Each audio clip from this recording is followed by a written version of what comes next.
남명의 문집은 우리나라 역대 문집 중에서 가장 난해한 문장으로 알려져 있습니다. 함축된 뜻이 깊고 인용한 정보가 너무 많으면서도 찾기가 쉽지 않기 때문입니다.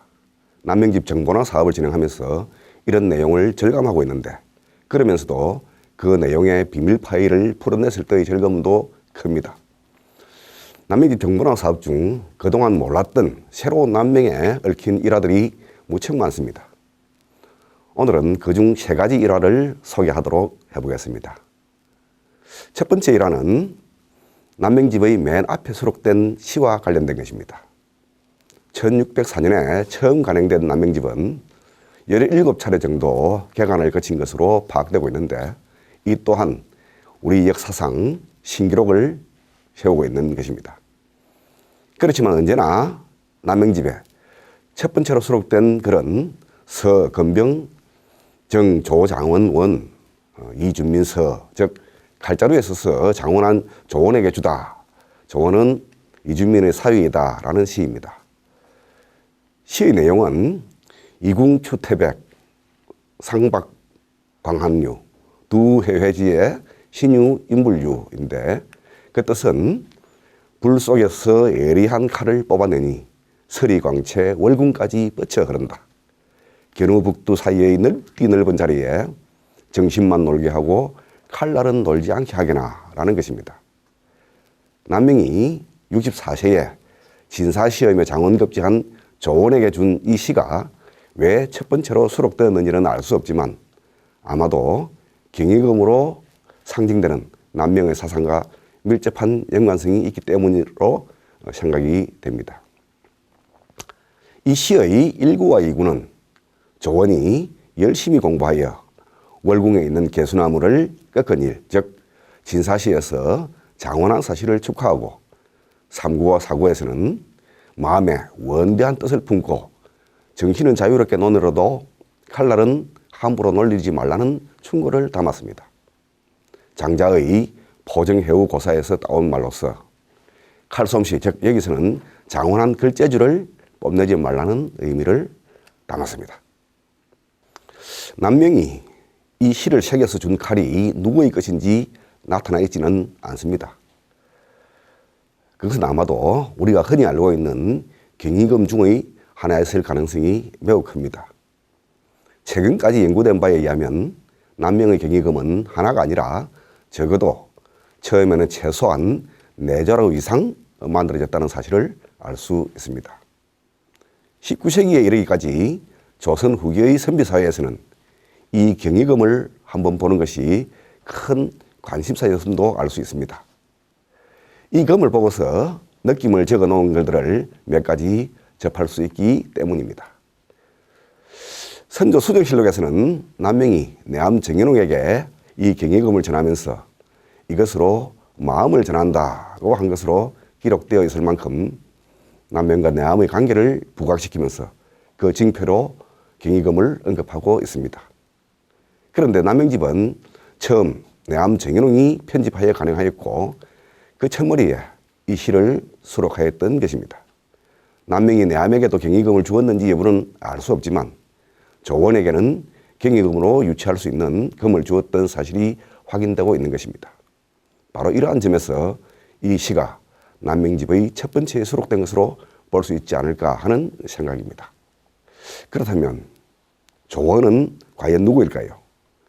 바로 남명의 생질인 이준민의 둘째 사위입니다. 남명에게는 손잡을 드는 인물입니다. 남명의 가계들을 보시면 알 수 있듯이 남명에게는 형 하나와 남동생 하나, 그리고 누나가 둘, 여동생이 둘 있었습니다. 남명 둘째 누나의 남편이 이공량이고, 이공량의 둘째 아들이 이준민입니다. 이준민은 진주의 지편 출신으로 과거에 급제하여 벼슬이 육조 판선을 거쳐서 참찬에까지 올라 이른바 팔자에 올랐다고 하는 인물입니다. 이준민의 첫째 사위는 역시 남명의 제자이면서 임진왜란 당시 황석산성에서 순절한 조종도입니다. 이준민과 조종도 그리고 조원 모두 남명의 제자로 등록되어 있습니다.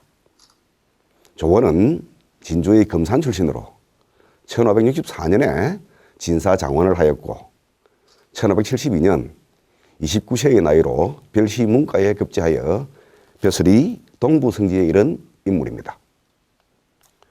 이준민과 조원으로부터 이어지는 또 다른 이야기도 있습니다. 조원의 아들이 바로 조희일인데 그도 아버지의 뒤를 이어 진사장원을 하고서 별시 문과에 급제하여 벼슬이 성문원 제조에 이른 인물입니다. 조희일은 인조반정 이후 남명학파에서 가장 고위직 벼슬을 한 사람으로 1631년에는 경상감사가 되어 덕천서원을 방문하기도 했습니다. 그가 경상감사가 된 데에는 인조반정 이후 흉흉한 이 지역의 민심을 다독거리려는 조정의 의도가 있었던 것으로 보입니다. 그는 경상감사가 되어 덕천서원을 참배하면서 남명 덕천서원 동부 석각 입덕문 3자라는 시를 남겼습니다. 남명의 덕천서원으로 가는 입구에 모정 배대유가 쓴 글씨로 바위에 새긴 입덕문이란 글자를 보고서 느낀 감회를 쓴 시인데 이 시는 후에 덕천서원의 앞에 세워져 있는 세심정의 원우시로 둔갑하여 여러 사람들이 차운시를 남겼습니다. 이것은 인조반정 이후 남명학파의 동향을 알 수 있는 중요한 자료입니다. 다시 이야기를 돌아가 보면 이준민은 어려서 남명의 매제인 정백빙의 부인이 데려다가 길렀고 성장한 후 아마도 과거에 급제하기 전으로 추정되지만 그 이모가 시동생의 딸과 혼인시켰다고 남명이 기록으로 남기고 있기도 합니다. 조금 방향이 다른 듯 하지만 우리나라 역사에서 가장 참혹한 내부적인 사건으로 기록될 일은 아마도 기축옥사일 것입니다. 흔히 정여립 사건이라고도 하는 일이지만 이 한 번의 역사에서 2,000명에 넘는 사람들이 목숨을 잃었다고 하니 이를바 삼국시대의 그 어느 전투보다도 많은 사람들이 죽은 사건입니다. 이 사건의 최대 피해자는 동인이지만 사실은 남명학파입니다. 서인이 남명학파를 괴멸시킨 옥사였습니다.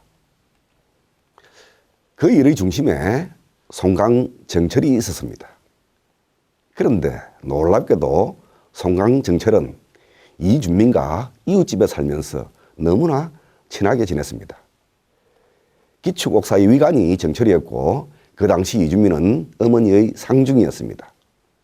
이준민이 살던 집은 원래 남명의 아버지가 살던 집을 자형인 이공양에게 넘긴 그 집이었고 그 옆집에 정철이 살았던 것이며 정철과 이준민은 너무도 절친한 사이로 지냈습니다. 당시에는 장이동이었고 지금은 종로구 청운동입니다. 기축옥사에서 정철은 남명의 제자들을 도륙하였고 이 과정에서 이준민의 역할은 어떤 기록에도 보이지 않습니다. 문제는 또 있습니다. 당시 정철과 합시하여 남명의 제자를 도륙하는 일에 앞장섰던 인물이 성혼입니다. 그는 청송 성수침의 아들이면서 대곡 성운의 조카이기도 합니다.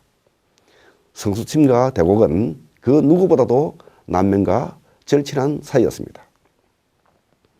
정철과 성운은 무슨 이유로 남명학파를 도륙하는데 열성적이었는지 모르겠습니다. 물론 역사의 뒷이야기는 많이 있습니다만 그것만으로는 모든 사실이 충분히 해명되지 않습니다. 두 번째 일화를 이야기해 보겠습니다. 남명의 첫사랑과 결혼에 대한 이야기입니다. 남명은 22살 때 2살 연상인 김혜의 남편 조씨 부인과 결혼하였습니다. 어떻게 아무런 연고도 없던 두 집안이 혼인하게 되었는지에 대해서는 전혀 알려진 바가 없습니다. 그런데 그 실마리를 남명집 정본화 과정에서 찾을 수 있었고 더 나아가 현재 진주의 문산에서 금곡으로 지나가는 길목에 있는 조윤송과 그 아버지 조숙기의 무덤 때문에 좀 더 확실한 근거를 알 수 있게 되었습니다. 조윤손과 얽힌 재미난 이야기들은 다음 기회에 할 수 있도록 해보겠습니다만은 조윤손은 남명의 아버지와는 불과 10촌 이내의 집안이었다는 점만 언급하고 넘어가도록 하겠습니다. 그동안 남명의 청년 시절에 대한 이야기는 거의 알려진 바가 없었고 다만 18살 무렵에 아버지가 함경도 단천의 군수로 부임하자 함께 따라갔다는 정도로만 전해지고 있었습니다. 그런데 그 내막은 윤국형이 남긴 문소말록이라는 책에 자세히 남아있는 사실을 확인하였습니다. 그 기록 중에 내가 정해년에 사명을 받들고 관북에 가는데 단천읍에 이르니 어떤 사람이 말하기를 늙은 관비 하나가 나이가 80이 넘었는데 일찍이 남명을 섬긴 일이 있다 하여 절개를 지키고 있다고 하므로 불러서 물어보니 그가 말하기를 남명은 그의 아버님이 이 고을 군수로 있을 때 자제로 여기에 오셨지요. 저는 남명과 동갑으로 나이 17에 때 모시고 자서 정이 들었다가 5년 만에 작별했습니다. 라는 내용이 있습니다. 여기서 말하는 정해년은 1587년으로 남명이 세상을 떠난 지 15년이 지났던 때입니다. 남명이 단천으로 간 것은 17세 때임이 확인되고 21세, 21살 때에 단천을 떠난 것으로 되어 있습니다. 그곳의 관비가 사또의 자제로 온 남명의 수발을 들다가 잠자리를 함께한 세월이 5년간이었다고 말하고 있는 것입니다. 남명은 20살 때 문과의 초시인 한성시에 2등으로 합격하였고 다음 해에 문과에 응시하였다가 낙방하였습니다. 그렇다면 그동안의 사정을 충분히 유추해 볼 수 있지 않겠습니까? 이몽룡은 남원 부사로 간 아버지를 따라갔다가 성춘향과 사랑에 빠졌고 아버지가 성지로 승진하여 돌아갈 때 서울로 가서 3년간 공부에 매진해서 장은 급제한 후에 의사가 되어 남원으로 돌아와 춘향과 극적인 재회를 하고 행복한 생활을 한 것으로 스토리가 전개됩니다만 남명은 관비와 사랑에 빠졌다가 과거에 낙방했던 것입니다. 단천 군수의 자제가 관비와 사랑에 빠진 사실은 그 고을뿐만 아니라 널리 소문이 났을 수도 있습니다. 물론 남명의 아버지도 그 사실을 몰랐을 이치가 없겠지요. 아들이 단 한 번에 과거에 합격할 것으로 기대했던 아버지의 실망도 짐작할 수 있습니다. 그래서 짐작컨대 거의 확실하다고 볼 수 있는 것은 과거에 낙방한 뒤 곧바로 아직 정식으로 본다면 임기가 1년이나 더 남아있지만 단성군수를 사직하고 낙향했을 것으로 추정이 가능합니다. 이 간비가 한 이야기의 뒷부분은 남명과 헤어진 뒤 다른 벼슬아치가 부임해서 잠자리를 요구하므로 이를 피하기 위하여 그 짓으로 미친 채 하여 옷을 벗고 거리를 돌아다녔다는 것입니다. 그렇게 오래 하다 보니 진짜로 미친 병이 들었고 그렇게 세월이 가면서 남명을 위해 수절을 하게 되었다는 것입니다. 그러다가 나이가 더욱더 드니까 정신이 점차 돌아오게 되어 87의 나이에 윤국형을 만나서 이 이야기를 하게 되었다고 합니다. 관비는 이야기 끝에 술을 몇 잔 마시고 손뼉을 치면서 노래를 불렀는데 윤국형이 전혀 알지 못하는 내용이라서 무슨 내용이냐고 물었더니 남명이 자기를 위해 지어준 사랑의 시라고 대답했다고 합니다. 정말로 아쉬운 점은 윤국형이 그 시를 기록으로 남겨두지 않았다는 점입니다. 그 시가 남아있다면 남명의 사랑가를 오늘날 우리가 확인할 수 있을 것인데 말입니다. 남명의 아버지와 단천의 관계에 대한 이야기가 또 하나 전해져 오고 있습니다. 바로 목계 강혼과 관련된 것입니다. 남명의 부친 조원행과 강혼은 같은 서부 경남 출신으로 벼슬에 올라 매우 절친한 사이였습니다. 문장에 뛰어난 강원이 연산군의 애첩 죽음을 국민 애사로 지어 연산군에게 아부를 하였으므로 조은행이 단천 군수로 있을 때 강원이 함경도 관찰사가 되어 순시하던 중에 단천군을 방문하자 밤에 술을 들고 찾아가 애친구의 의리로 나누어 마시고서는 절교를 선언하고 다음날 바로 사직하고서 고향으로 돌아갔다는 이야기가 그것입니다.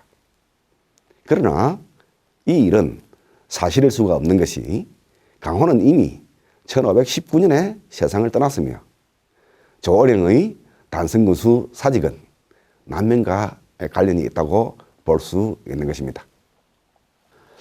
저는 남명을 공부하면서 늘 하나의 의문이 있었는데 우리 역사상 가장 성공한 교육자로 평가받는 남명이 제자를 가르치면서 늘 화류관, 즉 여색을 조심할 것과 미리 충분한 역량을 갖추고 있어야 언제든지 큰 일을 할 수 있다는 점 등 두 가지를 매우 강조했습니다만 왜 화류관에 대한 조심을 그렇게 강조했는지를 이해할 수 없었습니다.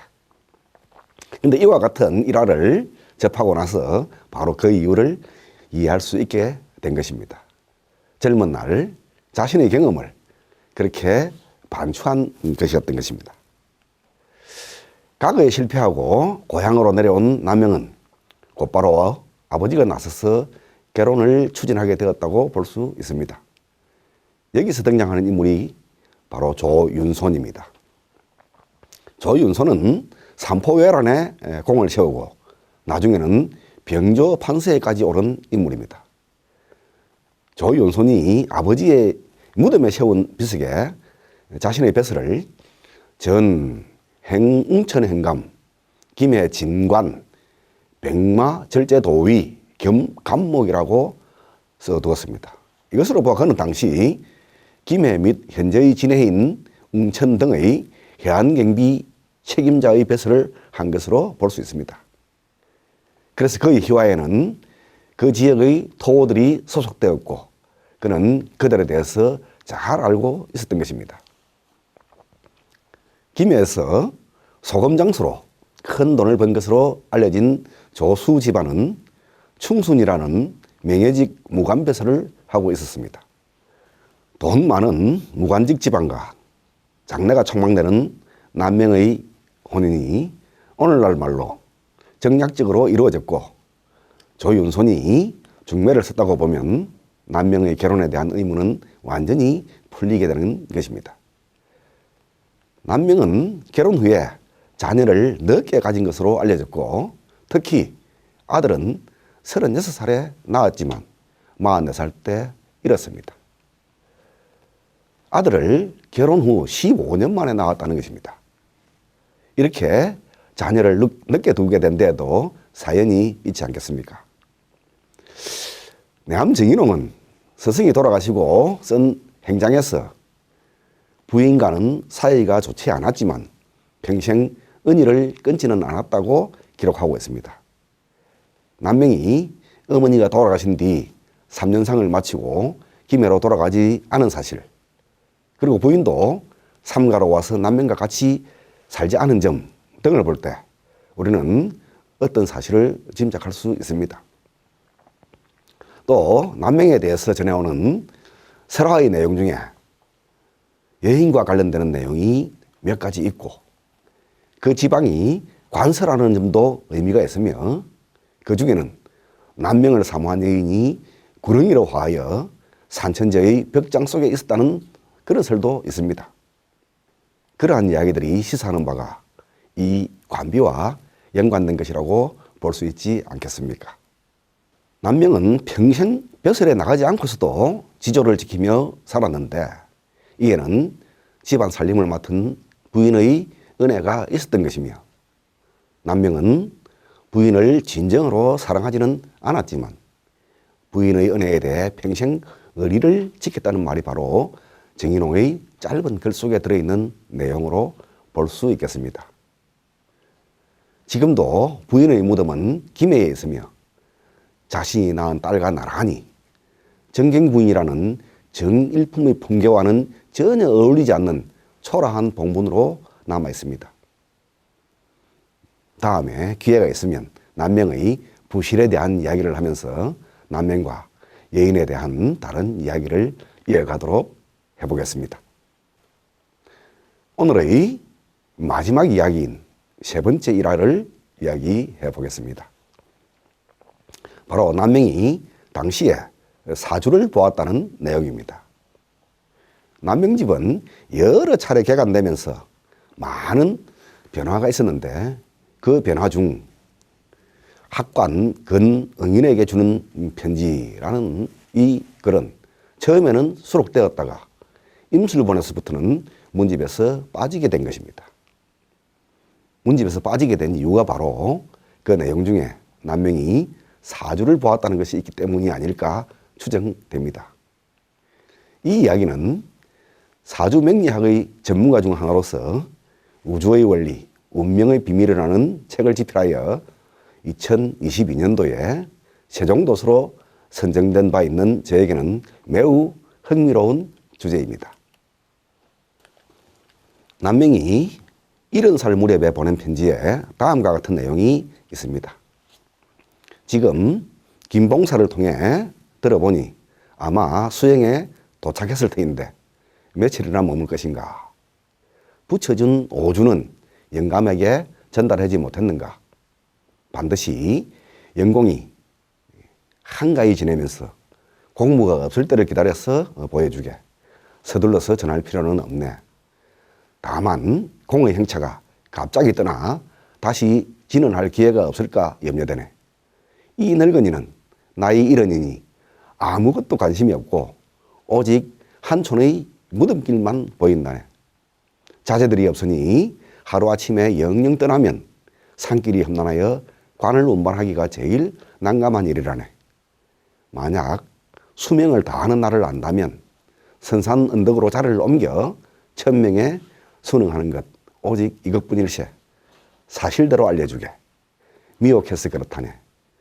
고인들은 생사에 대처하는 방식이 이와 같지는 않았네 라고 하였습니다.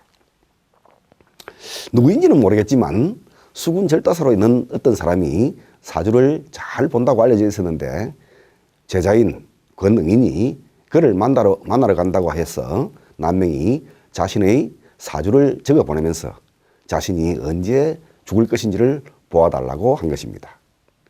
편지의 내용에서는 오주라고 하였는데 아마도 일반적인 사주에 입태월을 더한 것으로 추정이 됩니다. 남명은 자신에게 적자가 없고 서자들도 늦게 두어 아직 어리므로 자신이 객지에서 죽고 나면 먼 길을 운구하기가 힘들고 어려우며 경비도 많이 들 것을 염려하여 미리 선산에 가까운 곳으로 가서 죽음을 맞이하려고 생각했던 것입니다. 그 뒤에 남명이 권학관에게 보낸 답서를 보면 그 중간에 권응이는 수군절도사가 남명의 사주를 보고 말해준 내용을 편지로 알려주었음을 알 수 있습니다. 그 내용에 다음과 같은 구절이 있기 때문입니다. 일찍이 지은 시에 백수길의 화물식 은하심리 끼귀여라 라고 했는데 이제부터 다시 10년을 더 마신다면 또 산수의 도적이 될 것이네 라고 했는데 그 내용을 풀이해보면 남명은 덕산으로 들어오면서 시를 지어서 빈손으로 들어오니 뭘 먹고 살 것인가. 은하수 같은 맑은 물을 심리에 흐르니 마시고도 남으리 라고 읊었었는데 그로부터 10년을 살고서도 또다시 10년을 더 살 것이라는 회신을 받았다는 말이 되겠습니다. 남명의 사주를 본 사람은 남명이 80세까지 살 것으로 보았다는 것입니다. 그러나 남명은 사실 72살이 되던 해 2월 8일에 산천제에서 세상을 떠났으며 그의 무덤은 산천제의 뒤산 임자원에 있습니다. 결국 남명은 선산으로 돌아가 묻히지 않았고 지금의 무덤도 스스로 그 자리를 잡은 것으로 전하고 있습니다. 재미삼아 남명의 사주가 어떤지 보겠습니다. 제가 보기에 남명사주의 원신은 병화로 잡히며 용신은 개수를 써야 할 것으로 보입니다. 신약, 즉 최강의 사주이니 대단한 고집을 가진 인물입니다. 병화 원신이므로 늘 가슴에 불을 가두고 있으므로 한번 터뜨리면 화산이 될 것이며, 개수가 용신이니 맑은 이슬 같은 삶을 살아 처사의 길이 잘 어울립니다. 청소년기에 도화가 있어 아름다운 첫사랑의 추억이 있을 수 있고, 나의 몸은 편관이 묘자리에 있으므로 관직은 받으나 벼슬에 나가지는 않을 것입니다. 배우자의 자리에 식신이 있고 월간에 다시 식신이 있으니 벗 같은 아내의 경제적 지원이 있을 것입니다.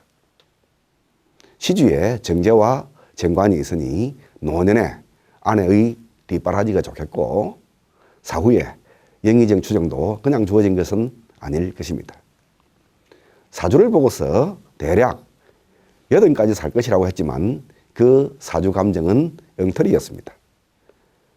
남명이 선산에 묻히지 않은 것은 이유는 알 수 없지만 제가 보기에 그 선산은 풍수적으로 그렇게 추천할 만한 좋은 자리는 아니라고 봅니다.